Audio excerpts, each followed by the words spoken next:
This weekend it was our turn to throw a party. About once a month or 6 weeks, six of us three couples would get together, usually at one of our houses. They were Anna's friend Sally and her husband Carl, our neighbor Jackie and her current husband Trent. Occasionally others would show up, but that was the core group. We were all in our early 20s and none of us had children. We couldn't. Sally and Carl didn't want to, and Trent actually had 2 kids from his first marriage, but they were living with his ex. He desperately wanted custody of them. There was food, drinks, and we usually had some sort of theme. Sometimes it was trivial games, cards, sports on TV, and when we gathered at Trent's house, we swam in his pool, weather permitting. The girls, especially Sally and my Anna, organized these parties by calling everyone beforehand to make sure we could gather a critical mass on a particular day. Anna loved to chat and gossip on the phone and enjoyed doing the organizing. She is a shapely woman with wavy light brown hair. She's a bit of a flirt, and it pisses me off at times. She likes attention, but to my knowledge, she has never crossed the line during our time together. Next chapter. I grew up and my family still lives in a coastal town in Oregon. I graduated from the state university with a degree in finance and passed the certified financial planner exams. I was a bit of an introvert, but I loved learning about money, markets, statistics, and the history of our economic system. My father sold insurance in our town, and his honest and trustworthy reputation gave me credibility in our town's financial world. In fact, I was named after my father. His name was Joseph Washburn, and my name was JT. I began renting an office in his building. I worked hard setting up meetings with people and explaining my strategy for dealing with their money. I told them that in general, I wanted their money to grow steadily but conservatively. I was associated with a national company and received a lot of financial data from them. I also spent hours doing my own research. It was something I really enjoyed. In that first year, I had some success. My clients were making good, solid income and their portfolios were outperforming the market. I enjoyed sharing office space with my father, and many of his long-term clients became my clients. I tried to meet with clients regularly, get to know them better, and just add personalized service. They enjoyed and appreciated the contact. As I began my second year of business, one thing became clear. There was not enough business in our town to make a good living. I had my own financial goals, and as an economics student, I realized that I would not be able to support myself solely from the businesses in this town. Next chapter. The weather for our party was nice and we decided to eat outdoors. We had a large terrace with a barbecue and an outdoor kitchen. I asked Anna what she wanted tonight's theme to be. "Let's play a game," she said. "We'll play a fun and funny game that everyone will enjoy. Doesn't that sound great, JT?" she purred. There was a little competition to see who would throw the most fun party.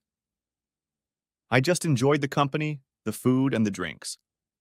Admittedly, I love wine, and there were a few occasions when I had a glass or two extra. "What's the game?" I asked. "Don't worry, JT, I'll figure it out while you get the barbecue ready." I was fine with that. I let my thoughts wander a bit while I put things in order and started thinking about the group that was going to come tonight. First up, Sally and Carl. Sally and Anna have been friends since high school. Carl is a diesel mechanic and works at a big store in our town. He has an easygoing personality.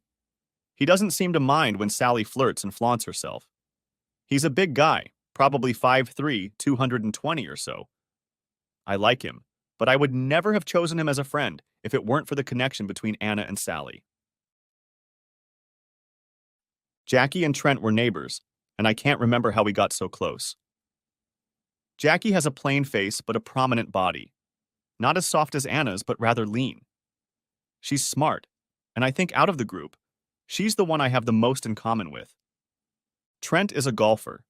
He is slim and is about 175 centimeters tall.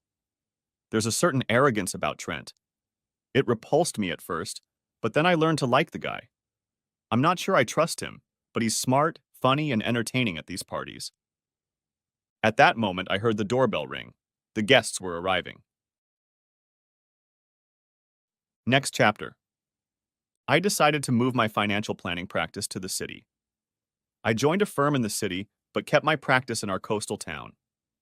The drive there was only 2.5 hours. I planned to be there a week a month. I would stay with my family and meet with clients and potential clients that week.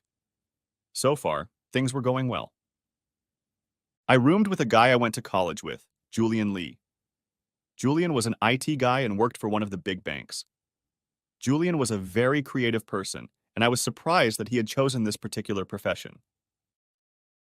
We had a 2-bedroom apartment in the trendy Maples neighborhood near downtown. I could walk to the office, and there were plenty of restaurants, bars, and boutiques within walking distance. It was definitely a young, trendy, and hip neighborhood. It was in one of these bars that I met Anna. Anna worked at Luca's restaurant and bar, located 2 blocks from our apartment. I think it was the 3rd time Julian and I were there that I struck up a conversation with Anna. Anna was serving the bar and we got to talking, and she asked me all sorts of questions about my life, career, goals, etc. To be honest, I was somewhat surprised that she was paying so much attention to me. She was great, and I was a simple-looking financial planner. In high school, I had a steady girlfriend, Gail Benson. Gail was attractive, smart, and fun to be with. We tried to develop a relationship in college, but it proved too difficult. I dated a few girls in college, but I never had a steady girlfriend during those 4 years. That night we went out, and I almost asked Anna out. I even got the impression that she wanted to. I was just a little worried that she'd say no, and then we'd have to find another bar. "Man, she's hot," Julian said. "She's got a thing for you. You should ask her out." "You think so?" I replied. "And you better do it quick. If you don't, someone will beat you to it." The next evening I went to Luca's alone and made a date with Anna for Sunday evening. And so we met. I was a little intimidated. I had never been with such a beautiful girl, but she gave me every indication that she liked me. We did everything. She was totally relaxed. Next chapter. Everyone was sitting on our back porch. We had finished dinner and had already had about 2 drinks for the evening. I think I was on my 3rd glass of red wine. We had a long discussion with Carl about how he hoped to get a management position at the diesel equipment store where he worked. He told me that the store owner was strictly religious and asked me if I thought it would be a good strategy to attend his church to establish a good relationship with him. I said that if he wasn't sincere in his religious beliefs, it might seem insincere. He said he would have to think about it. As we sat and chatted, Sally asked, "Anna, what are the plans for tonight?" "So, everyone," Anna began, "keep an open mind, and this is just for fun. We're going to play truth or dare." I thought, oh no. But Carl, Sally, and Trent clapped and cheered, showing their approval. I looked at Anna and she smiled and gave a quick glance at Sally. Carl and Trent smirked. Jackie was only half smiling and was the only one around me who didn't show much enthusiasm. It started off rather mildly, nothing explicit. "Who do you like from movie stars? When did the first relationship start?" and so on. I said, "One more round, and that's the end of the game." It was Anna's turn, and she asked Trent. "Okay, be brave," Trent threw in. "Take your pants off in 10 seconds, Anna tossed back. "Don't you dare," Jackie replied. He did, and at that moment Jackie said, "I'm leaving." She looked a little pissed off. She also told Trent that he could get in the car with his clothes on or walk home. Soon everyone left and the party was officially over. While we were getting cleaned up, Anna was uncharacteristically quiet. We were finishing up and I said, "This has gone too far, don't you think?" "Oh, it was just for fun." "Don't be such a stick in the mud," she replied jokingly. Sunday morning I got up first thing and went for a run. Alone, I planned a conversation with Anna. I was going to get the message across to her that I like fun and good parties like everyone else, but that my wife and our bodies were meant for us alone. We made those vows on our wedding day. I wasn't going to compromise on anything. Back at home, I heard Anna talking on the phone. She must have heard me because the laughter had stopped and the volume was much lower. I thought I heard the distinct word package before she heard me. "Who was that?" I asked. "Oh, just Sally," she giggled. She and Carl had a great time and rated our party as the best ever. I think we should talk about some of the activities last night and in particular your behavior. For the most part, Anna was good-natured, and it took very little to piss her off. I managed to reach that point with my comment about her behavior. She lashed out at me saying that everything was innocent, just fun. No one else was upset, and nothing happened. I tried to calm her down and explain my feelings, but she wasn't interested. After she spilled everything that had come up on me, I became quiet. While I was doing yard work, I tried to analyze my feelings. I didn't feel like I was being unreasonable. I wanted to give her a little leeway to be who she was, because she was the one I married. I liked her freedom of spirit, but everything should be mine alone, including who sees her body. I have to admit I was a little insecure. Anna is a beautiful woman, and I'm a pretty basic financial planner. I know I'm not bad looking and keep myself in good shape, but I also know that she gets hit on by all types of guys all the time. I have no reason to doubt her fidelity, but there were a couple of incidents before we got married that activated my radar. Next chapter. By that point, we had been dating for almost 3 months. I felt an intimacy with Anna. We had a few good conversations, and I learned about her life. Her father had left home, leaving her mother and older sister behind. She seemed to have boyfriends and random friends that she played around with, was her catchphrase. No wonder she never had to look too hard for the next one. She loved attention and knew she could get it because of her looks. Saturday night, we were invited to a casual acquaintances party. At that point, we hadn't formalized our exclusivity yet, but in my mind, we were exclusive. She said she loved me, and for me, love and exclusivity were combined. It was December, and the party was a little more dressed up than usual. When I saw what Anna was wearing, my eyes almost popped out of my forehead. It was a red dress. "You like my dress?" she teased.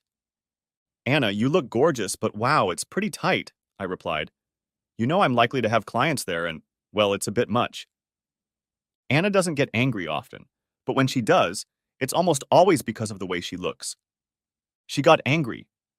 She said I thought she was trashy. She said I thought like she was going to embarrass me, and so on and so forth. It took a while. I apologized, and even though the relationship had deteriorated a bit, we went to a party and she wore a dress. The house was big, up in the hills. Beautiful decorations, lots of food and drinks. Some of my coworkers from work were there, people I knew from college, and people I knew from the sports club I belonged to. There was one guy at the party who I remembered from college, someone named McAllister, one of those arrogant, good-looking guys. Confident, with a cocky smile on his face and his black hair slicked back. He was strutting around with that cocky smile and a glass of champagne. Then he saw Anna. Anna was attracting a lot of attention, mostly male attention, and most of it centered on her cleavage.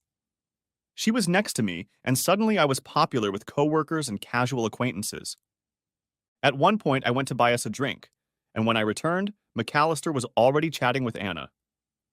He acted like I was a long-lost friend. She loved it. So much attention. And now this good-looking guy acting like everything she said was the most interesting thing he'd ever heard. I managed to steer her away from him, but as parties go, you end up drifting one way or the other, and Anna and I drifted apart. I was talking to some coworkers, and they shared some business ideas that were quite helpful. I realized that it had been over an hour since I had seen Anna. I took a quick look around the living room, the kitchen, and the family room next to the kitchen. Nothing. I didn't mean to sound flustered, but I was on a mission to find her. I didn't see McAllister either. There was smoking outside, and I stepped out into the winter air. Anna was gone. I was about to go back inside when I heard her laughter from the next street over. I walked down the sidewalk, and there she and McAllister were walking down the street. It was a minute before she saw me, and while I watched her and McAllister, they seemed to be enjoying each other's company. "Jim was just showing me his new BMW," she said. "And she's a handful." McAllister said, "I mean the car," he laughed. I looked at Anna but didn't see anything different. She just seemed a little disheveled. A fake smile appeared on my face. Inside me, everything was boiling. Anna came over and gave me a hug as they approached. I was just leaving, I said. I just wanted to make sure you had a ride home. Of course I want to go home, she said. Why not? She asked questioningly. At that moment, McAllister clapped me on the back. It's good to see you again, and held out his hand. I'm not a bodybuilder, but I do work out, and I've always had a strong grip. Combined with my anger at Anna and the arrogance of this asshole, I grabbed his hand. He didn't stand a chance, and by the time he realized what was happening, I was already squeezing his hand. His knees buckled and his mouth was open in a wordless scream. Honey, you're hurting Jim! Anna cried. Oh, I'm sorry. It's my fault, I said, and started walking to the car, not looking to see if Anna was following me. By the time I got to the car and buckled up, she had already caught up with me. This was our first serious fight. In normal life, I liked her a lot. She was a great-looking woman. I knew she was an attention seeker and judged her worth by the attention she received from men. We hadn't formalized anything at this point. To me, an ongoing relationship where we see each other more than a few times a week and talk about love is the adult version of an ongoing relationship, but we never discussed it. I gave her a ride, and she threw me a questioning look when I told her I was staying at my house tonight. Oh, honey, come on up. Nothing happened to Jim. We were just having fun, she said. Well, I guess that's enough for me for one night. I'll see you later. And I left. She called and texted, and I ignored her. Life went on, and I spent the week focusing on work. My week at the coast was the following week, and I decided to leave on Saturday morning instead of Sunday night as usual. I called my mom, and she was glad I was here for the weekend. I had a good week in my hometown. I had several good client meetings. Professionally, my stable business on the coast and my growing business in the city were bringing me success. I was meeting my financial goals and getting noticed in my organization. Even a week ago, I would have said that my personal life was also progressing in the right direction. I couldn't say that now. She kept writing and calling, and my responses were minimal. She asked when I would be back, and I told her Friday night. No sooner had I entered the house than the doorbell rang. Anna opened it for me, wearing a raincoat and carrying a wrapped gift. This is for you, she said, and held out the gift to me. I opened it, and in the box was a key, an old-fashioned skeleton-shaped key. You hold the key to my heart, she said. I stared at her with mixed feelings. Afterward, I asked her about what had happened at the party with McAllister. I know I shouldn't have gone out with Jim, but he was so nice, she said. What happened? I asked. Nothing. He was trying to get a little naughty. We talked, and I told her I could be jealous. I said that if she wasn't ready for a boyfriend, I would be sad, but I would understand her. I told her that I'm not the type to play around. I either get into casual relationships or commit to a commitment. For me, what we had, I explained, was not a casual relationship. Next chapter. As I said, Anna doesn't hold grudges, and after the Truth or Dare party, it was business as usual. She was still the loving woman I had managed to love. I continued to watch her, and nothing out of the ordinary was happening. She was more attentive to me and seemed to socialize less with Sally, at least when I was around. One Saturday I was working in the yard and Trent walked by. Nothing unusual, he and Jackie only live a few blocks away. He stopped and we started a rather long conversation about lawns, fertilizer, and gardening. I asked if he wanted something to drink, and we settled down on the back patio to continue the conversation. To an outsider this might seem normal, but Trent and I weren't too friendly. He was a bit opinionated, just not my type. Through mutual friends, we bonded. We had quite a long conversation, most of which centered around his kids and ex-wife. Apparently, they were fighting for custody and she won.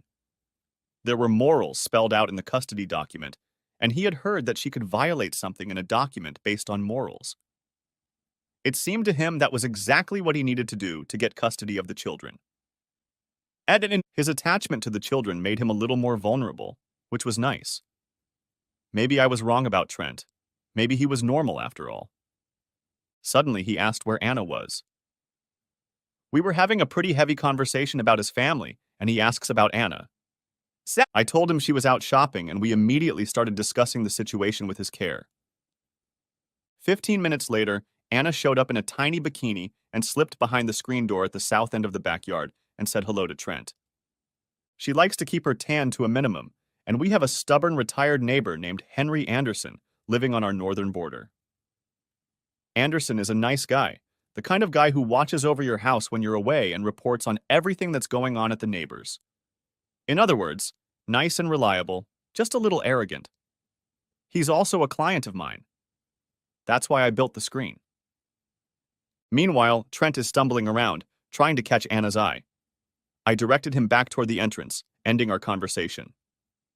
As he passed through the gate, he called out, "Anna, need help with the suntan lotion?" And that was the end of it. It made me think of another incident. Next chapter. After the McAllister deal, things were looking up. In fact, things were great. I remembered the incident from time to time, but I had no reason to dwell on it. After that, our relationship entered a new phase. I guess I kind of justified Anna's behavior, believing that we weren't committed to each other at that point. At least it hadn't been announced yet.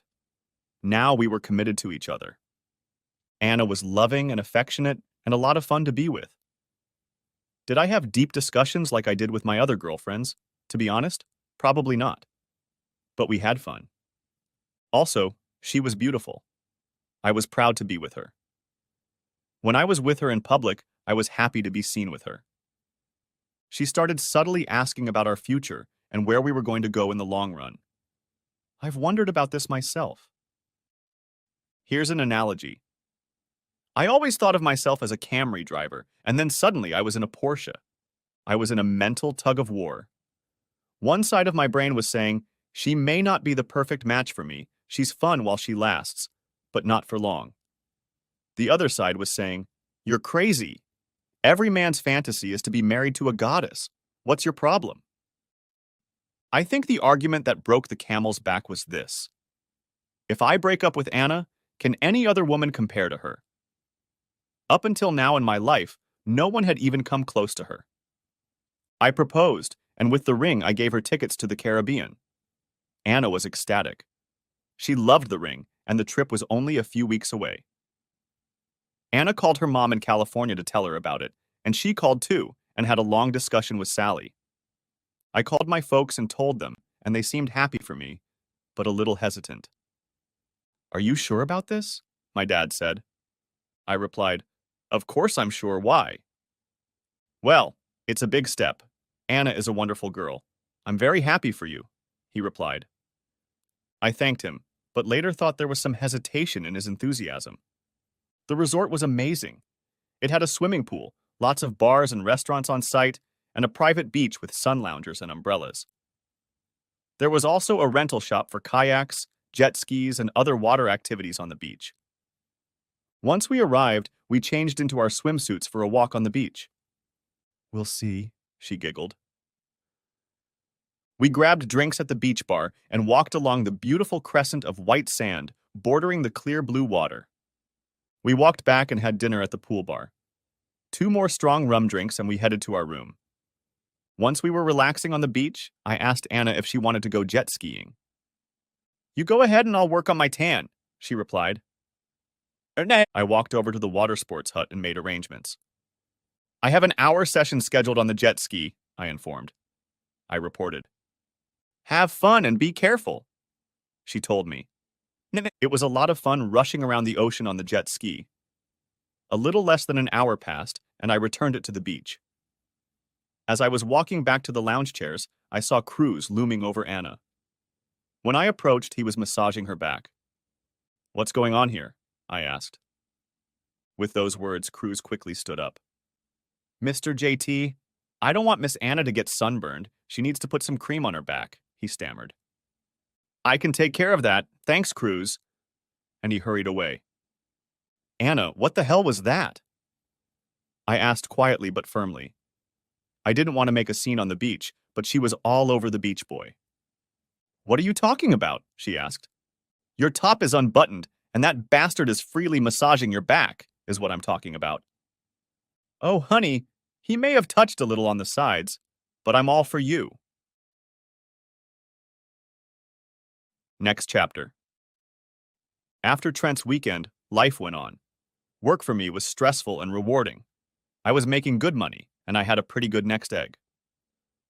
Of course, I was doing most of the research myself, and my money seemed to be multiplying nicely. Anna still worked at the Onion, but usually on lunch shifts as a waitress. This allowed us to spend most evenings together. Anna didn't really have to work, but she liked it, and I think she liked having her own money. As the summer progressed, Anna and Sally began discussing the couple's next reunion. After the Truth or Dare party at our house, I was hoping that these parties would start to die down. After much talking and planning, it was decided that the next party would be at Trent and Jackie's house and would be scheduled for mid-July, a few weeks from now. Weather permitting, it would be a pool party. When I heard about it, I immediately told Anna, "No Caribbean bikinis." "I can wear red," she said. "No way, no way," I said. "It's one thing for outsiders to see you looking like that, but not our friends." She said nothing more on the subject, and in my mind, the matter was settled. The Tuesday before the party, my mom called me in a frenzy. My father had had a heart attack. He was in the county hospital and was about to have bypass surgery. I told my mom I would be there as soon as possible. I called Anna and told her what was going on. I swung by the house, grabbed an overnight bag for both of us, and we headed to my folks' house. On the way to the hospital, I had to keep my cool to keep from speeding. Anna held my hand to reassure me. I was worried about my dad, and also my mom. My dad was the mainstay in our family, and my mom really needed his strength. Since his health was in question, I worried how she would hold up. By the time we got to the hospital and found my mom, the situation had improved dramatically. My dad had a mild heart attack. The bypass surgery was successful, and the prognosis for a full recovery was very favorable. They wanted to keep my dad in the hospital until Thursday and then bring him home. Tuesday night, I stayed with him in the hospital, and Mom and Anna went back to the house to rest. Wednesday, they came back in the morning. Dad was in a good mood, and when Mom and Anna arrived, he was lying in bed doing a crossword puzzle. We sat there all day Wednesday, and it was pretty boring. Anna was polite, but I knew she didn't want to be stuck in the hospital for long. I didn't really blame her. Hospitals are depressing. Thursday, when we brought my dad home, I told her I needed to stay. But why don't she drive home? She could take my car and come back for me over the weekend, or I could drive home in Dad's car. He wasn't going to get behind the wheel for a while. "No, I'll stay with you," she said. "Thanks, Anna, I appreciate that, but you go home. I want them to settle in, and I'll have to do a lot of nothing. I just need to be with them for a few days." She reluctantly agreed and left Thursday afternoon. I spent most of Thursday afternoon getting Daddy settled in, running to the grocery store, and just helping Mom as much as I could. I also spent time with Daddy, and we watched some baseball games on TV. Yes, boring, but I was glad to be with my parents. On Friday, I called Anna and she asked me when I was going to be home. I told her not until Sunday at the earliest. "What about the party?" she asked. I had completely forgotten about the stupid party. "Sorry, honey. I need to be here with my folks. Are you still going to go?" "I don't know. Sally wants me to go, and I guess Jackie's sister and her boyfriend are coming too." Now, I didn't quite trust Trent, but knowing that there would be newbies in the group, I was a little less worried about things getting too explicit, like Truth or Dare night at our house. "Okay, let me know what you decide to do. I'll call you tomorrow. I have to go now. My dad needs something."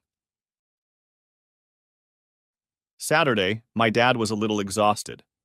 I think he overdid it on Friday and was tired. I sat with him, and when he dozed off, I fixed a few things around the house to help my mom. Mom asked me to move a bunch of stuff from the second floor to the basement. It was stuff she didn't really need, but didn't want to throw away. I went to the local home improvement store and bought some shelving units to house all the stuff. And then I spent several hours putting the racks together in the basement. Mom made me stop and eat dinner.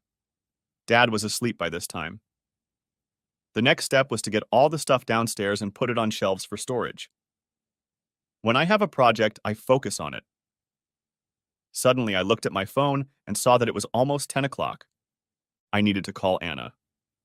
"Hey, what's going on?" I said. Some commotion was heard in the background. "Oh, hi, honey. I'm at Trent and Jackie's. We're having a good time."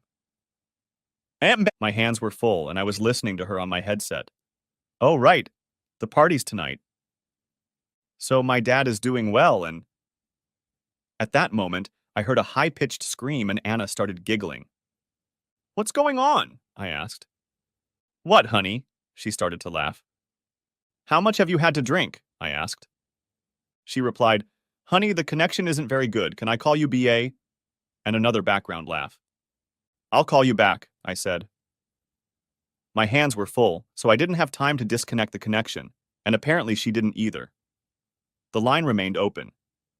Suddenly, I heard Trent say clearly, "Take that top off too." And then there was laughter again. Some muffled talking. "Oh, he's getting even bigger," I heard Anna say. What the hell was going on? Somehow her phone had gone off, but they clearly weren't playing Trivial Pursuit. If I left now, it would be past midnight. I was exhausted by then, and I didn't want to risk getting home tonight. I really needed to find out what was going on. Suddenly, an idea hit me. Henry Anderson. Since he was in my contacts, I called Henry. I explained that I needed pictures of what was going on at Trent and Jackie's. He agreed. I told him where they lived and described where I needed to position myself to take pictures of their backyard. He said he would head there immediately. I finished my work, turned off my phone, and went to bed. If something bad was going on at Trent's house, I didn't want to deal with it tonight. I was physically exhausted and emotionally drained from worrying about my father. I slept soundly and thoroughly. The next morning, I turned on my phone and was sent some pictures from Anderson. They were worse than I had imagined. I didn't need to see anything else. This was irrefutable proof of Anna's infidelity. I had noticed the warning signs before, but I didn't believe she would cross that line. It couldn't be forgiven. A black fog clouded my brain. I was just numb, trying to make sense of what I was seeing. I told my mom I was going for a walk. "Everything okay, JT?" she called out. "Yeah, everything's fine," I replied. I didn't want to pile my dad's health problems on her plate as well. I walked and thought. I cried and thought. Then I planned and thought. A few hours later, I returned home. I was deeply saddened, but determined to get out of this marriage, minimize my financial damage, and pay off those two jerks, Trent and Carl. I needed to get the whole story straight first, and I didn't want Anna to know what I knew. Anna called around noon and was particularly affectionate on the phone. "I miss you like your daddy will when you get home. I miss you so much and I need you." I almost accused the bitch of entertaining everyone at the party, but I kept quiet. I was going to figure out how to screw her over. I just had to devise a plan. I wanted to protect myself and my assets. I knew I had to act normal around Anna. I told her that my father's condition had worsened and I needed to stay another week. In reality, Dad was fine and going ahead of schedule. I told her I would call her and that it would be better if she didn't come. Dad couldn't take the excitement. Monday night, I did go into town. I called my old neighbor Julian to see if I could stay with him for a few days. He was surprised but agreed. When I got to Julian's house, he said his brother was coming in from New York on Thursday. His brother was an actor, and the play he was in had closed, and he was going to consider alternative career options. I explained to Julian what had happened and showed him the pictures. He was surprised. He knew Anna was flirtatious, but didn't think she could cheat on me. I told him how upset I was, and how I wanted to somehow get even with Anna and all that company. I also told him that I needed to keep what I knew from Anna until I had a plan. He agreed not to say a word. The next day, I waited outside the building for Carl. Carl worked as a diesel mechanic and told me that a supervisor position was about to open up, and he was desperate for a promotion. I saw him walking to his truck, waved, and said, "Carl, let's have a beer." He was surprised to see me, but Carl didn't often turn down a beer. There was an establishment on the corner, and we went in. It was a workers' tavern, sparsely populated. After we ordered our beers, I asked him what happened Saturday night. "Just another typical party," Carl replied. "This is typical?" And I showed him one of Anderson's photos. "Hey man, what were we supposed to do? The girls got naked, it doesn't mean anything." "Okay, I get it, it's no big deal. By the way, what do you think your boss would say about it not meaning anything?" I knew his boss was very religious, and Carl was really hoping for a promotion. He stood up and I stood up. He shoved me threateningly. I remember about 5 years ago I played softball in an organized league. In softball, if you don't hit the ball, you either hit the ball high or on the ground. In this game, I turned to the ball and hit it square. The left fielder didn't even turn around. He was so far behind the fence. It was perfect. When I turned and hit Carl, it was like hitting a soft ball. It was perfect. He immediately went down. There wasn't an ounce of fight left in him. I've always noticed that once you stand up to a bully, he becomes a coward. Carl was done. I helped him up. It all happened so fast, no one in the bar even noticed. Or if they did, they didn't care. He started apologizing and blaming others. I told him to shut up and listen. I had some questions. I also told him that if he didn't want his boss to get the pictures, he should tell me the truth to all my questions and not let Anna, Sally, or anyone else know that I knew what happened. He agreed. He seemed desperate to keep the pictures from his boss. We sat for over an hour, and I learned a lot about Anna. Everything he said was believable and made some twisted sense. Anna, Sally, and Carl had gone to high school together. It was one of those socio-economic slices of kids. There were the rich, the middle class, and the lower middle class. The group that Anna and Sally attended was made up of poorer kids. Around the time the girls hit puberty, they also began to notice the difference in their parents' clothes, houses, and cars. The richer kids made fun of them for their unfashionable clothes and the old cars their families had. Carl told me that at the time Anna and I started dating, she had a boyfriend. She told Sally that she thought my prospects were better. After she started dating me, she continued dating him for almost 3 months before they broke up. "You mean she slept with me and her old boyfriend for 3 months?" I asked. "Hell," he said. "I know at least 2 other guys she's had fun with since you guys got married. And that's not counting Trent and me." "Who?" I demanded, losing my temper. "I don't know all the details, but I know one of them was some cute guy named McCallum or something. She said you knew him." "Must be that asshole McAllister we saw at that party before the wedding." I was just sitting there, freaking out.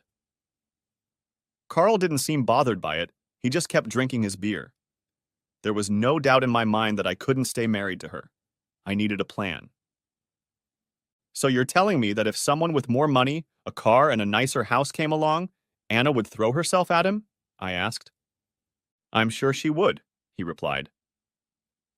After a few minutes of sitting and thinking, I asked him about Saturday night. What happened to Jackie? Was she involved? I hadn't seen her in any pictures. Turns out her sister's boyfriend turned out to be an asshole and left.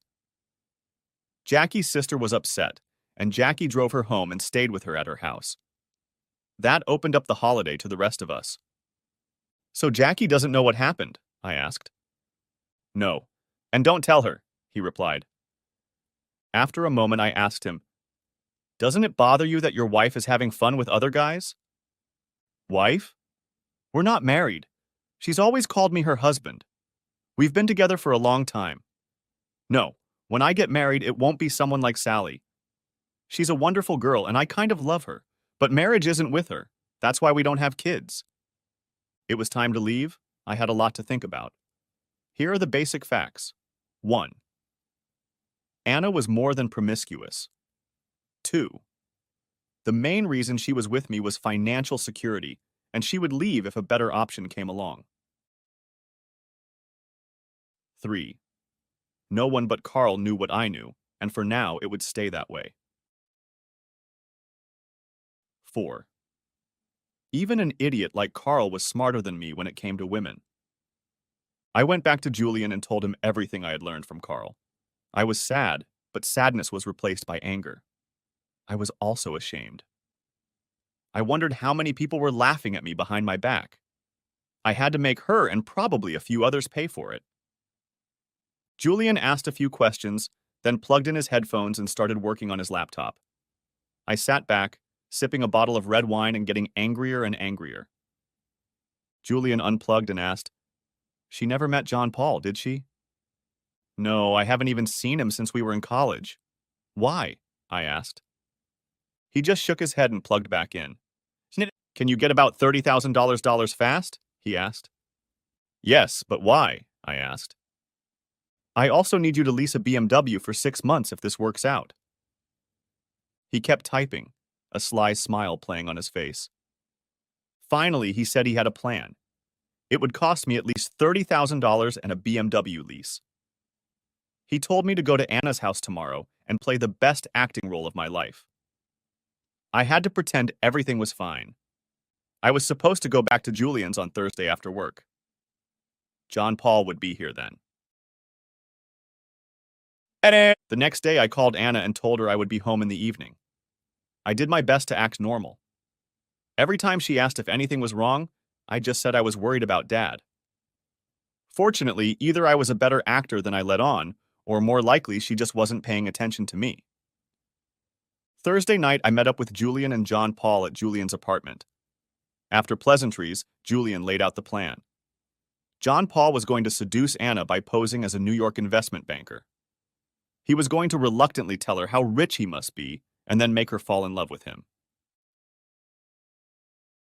John Paul was in a play that started in about 5 months, so he had to get everything done in that time.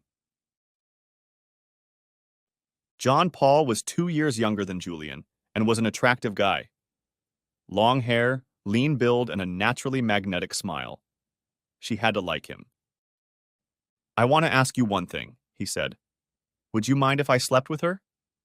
She is your wife, after all." I told him I didn't care, and there was no way they wouldn't have something in 5 months, more like 5 days. I told them about her schedule at Luca's and said it would be best if we only met once a week. I didn't want to get caught, and not only was John Paul playing a role, I also had to act like a betrayed, ignorant husband. The week went by without any incidents or mistakes on my part. I kept trying to notice any changes in Anna. On Thursday evening, we met at Julian's apartment. I was interested to hear the report. I really wanted her to fall in love with John Paul, but some part of me hoped she wouldn't. And it turned out that John Paul had been to Luca's 3 times. Time 1, he just wanted her to pay attention to him. Time 2, light conversation and jokes. Time 3, name exchange. She told me she's working tomorrow from 11 to 3. I'm going to show up at 2 to have a late lunch and coffee with her. I had to buy a $1,200 costume. I got to play the part, reported John Paul. The next week went on. Work, home, I couldn't help but wonder what was going on between Anna and John Paul. One day I noticed her staying home late. I wondered what that had to do with. It was like waiting for the next episode of a favorite weekly television show. I couldn't wait until Thursday night to hear the latest report. Here's what John Paul reported. They had coffee on Friday. Anna admitted she was married, but hinted there might be problems and seemed available. She said she wasn't working on Tuesday and agreed to a lunch date with him. John Paul hinted that he was rich, but slowly revealed small hints. Life with Anna continued, but I began to notice a chill coming off of her. Okay.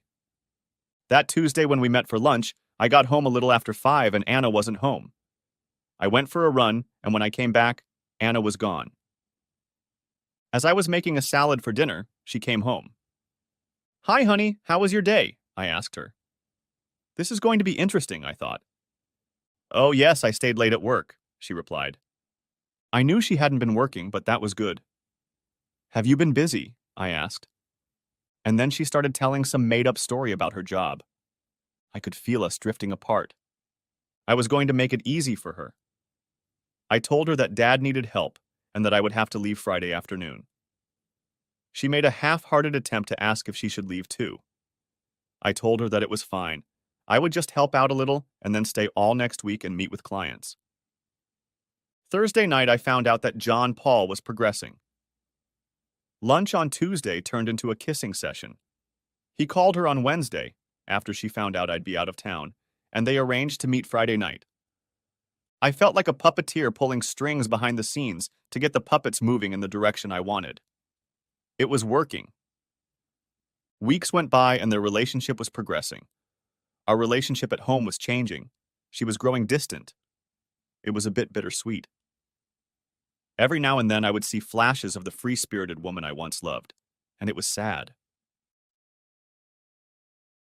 After about 3 months, John Paul began confessing his love to Anna and asking for her commitment. By this time, Anna thought John Paul was a wealthy New York investment banker with an expensive apartment in Manhattan. When he asked her about her husband, Anna said nothing.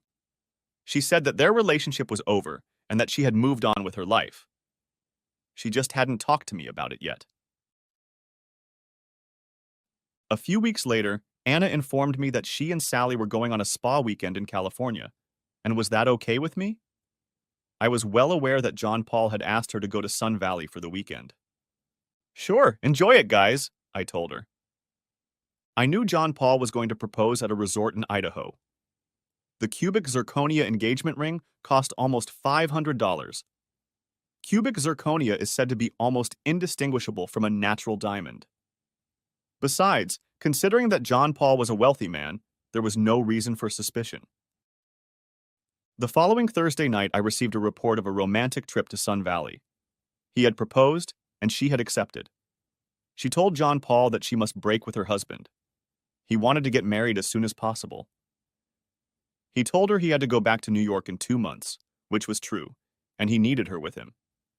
But it wasn't true. Anna told John Paul that she would talk to her husband, me, this week, and let him, me, know she was leaving him, me. My plan was to argue with her and pretend that I didn't want her to leave. In the end, we were supposed to come to an agreement. I would keep all my assets and she would get an immediate divorce. It worked out just fine. When Anna told me she was leaving, I was shocked and saddened. Then I got angry. We're married. I'm not going to let you leave. I'm not going to let you get a divorce. I will require months of counseling and we will work it out, I proclaimed. I was really getting good at acting. When she met John Paul in the luxurious apartment he rented month to month with my money, she told him I wouldn't let her get away that easily.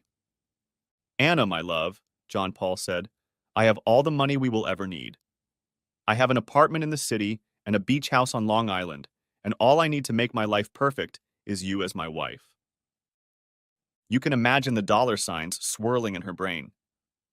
Here's what we'll offer your husband, he continued. I'll have my attorney drop a document in which he will retain all of his assets. In return, he'll agree to an immediate divorce. She was agreeable to this. When she returned home, I was alternately angry with her and begged her to stay with me. I kept telling her that I would require several months of counseling before she would leave. I knew she wanted to leave as soon as possible to be with who she thought John Paul was. Friday night, she came home with a divorce document. In it, she was divorcing me immediately and relinquishing all rights to my property, our house, car, and all my investments. I put on the performance of a lifetime. I yelled, screamed, told her I would never let her go. Then I told her I needed to be alone in the basement. While she thought I was sad and depressed, I watched a baseball game. Finally, with tears in my eyes, I had stashed some Visine. I meekly walked out with the signed document. She had the decency not to celebrate in front of me. As she left, I couldn't help but notice her bouncing in place. It was mid-September at that point. We would be officially divorced on October 5th. She had relinquished all rights to my assets and, as far as she was concerned, had moved to New York, and they were to be married by the end of October. We met that Thursday at Julian's. We needed to plan the final act. The plan was this. Anna was to stay in the rented apartment for the next 2 weeks. On Friday, when they left, she would return to my house and pick up her clothes and belongings. John Paul told Anna that he would meet her at her house at noon with a moving truck. They would then take her things to the trucking company and ship them to him in New York. Of course, by the time Anna is waiting for her things, John Paul will be gone. John Paul tells her that his last name is Taylor. It would be very difficult for her to track him down. Plus, it would be expensive. She was on the verge of ruin. That's pretty cruel, John Paul told me. I couldn't agree more, I said. But not as cruel as they treated me. I get it, he said. I hope you won't be offended if I say this, but I'm really going to miss that ass. She was as good as she could be. Yeah, I'll miss her too, I sighed. My relationship with Anna was polite. A few times I had to feign remorse. I never asked her to change her mind and stay with me. I was afraid she would say yes. That Friday, I met her outside the house as she was packing her things. I almost thought about trying one last time to have some fun, but I had had enough. She was dressed like she was going somewhere special. She thought she was. By 12:30, she made her first call to John Paul. The number had been disconnected. She asked if she could use my phone. The result was the same. She called the luxury condominium and they said it was paid for until Saturday and rented again after that. Amen. She asked if I could keep her stuff while she went to the condo and found out why John Paul was taking so long. I didn't hear from her for the rest of the weekend. Now phase 2 of the plan began. I sent out 3 packets with a selection of photos from the party they threw while I was with my dad. In all of the photos, the faces of Trent, Sally, Carl, and Anna were easily recognizable. Package 1 went to Carl's deeply religious boss. Attached to the photos was a note. I believe that a person's moral character is reflected in the quality of the work they do. Don't you? Package 2 went to Trent's ex-wife. The note attached to this photo said, "Look at what your ex is doing. Thank God the kids are with you." Package 3 went to Jackie. The note said, "Looks like you and I missed the best part. I'm sorry to break the news to you, but you deserve to know." I also said to Jackie, "Once things calm down, would you like a drink?" I signed all the notes with my name and phone number. I had one more piece of unfinished business, and that was McAllister. Maybe I'd ask Julian to come up with something for him, too. Epilogue. Of course, Anna tried to rekindle our relationship. There wasn't the slightest chance of that happening. She showed up Monday night looking like she'd just gotten home from work. "Hi, honey. Sorry about our little misunderstanding. I'm back home for good," she exclaimed. I just stared at her. "Anna, you ruined my life," I yelled. "This isn't your home. You're running off to New York with someone." "No, I changed my mind. I only want you," she declared. No more acting. "Forget it. Get out of here and never come back," I stated coldly. Closing the door in her face, I said, "Say hello to John Paul for me." From what I hear, she's living with Sally. I'm sure she'll be auditioning the next guy who didn't have the right body part in mind. Carl not only didn't get a promotion, but from what I hear, he was fired. I'd also heard he'd left town, leaving Sally behind. Trent was a different story. When he went to his custody hearing, he was firmly and decisively denied and actually had his child support increased and visitation rights reduced. Obviously, pictures played a big part in that decision. One Saturday night, I received a frantic phone call from Jackie informing me that Trent was on his way to my house. He was drunk and carrying a gun. Apparently, he had found where the messages were coming from. I quickly snuck into the backyard, grabbed some blankets and pillows, and created a fake body under the blankets as if I were reading outside in a chaise lounge. I left a small light on to attract him. I hid in the thick bushes on the other side of the safety netting. I was armed with a baseball bat. Even if Jackie hadn't called, I would have heard him approaching. He knocked on the front door, and when I didn't answer, walked through the gate into the backyard. He spotted the chaise lounge right away. He crept up to it and fired 2 shots into the blanket. The first shot apparently broke his arm. I wanted to neutralize the weapon first. Then I called the police. The gun and the shots didn't warrant much investigation. I was defending myself, and Trent was facing an attempted murder charge. I called and thanked Jackie for the warning. "You're welcome," she said. "Now about that drink you offered." The end. Thanks for watching. I hope you enjoyed it. So subscribe to my channel and watch the next video.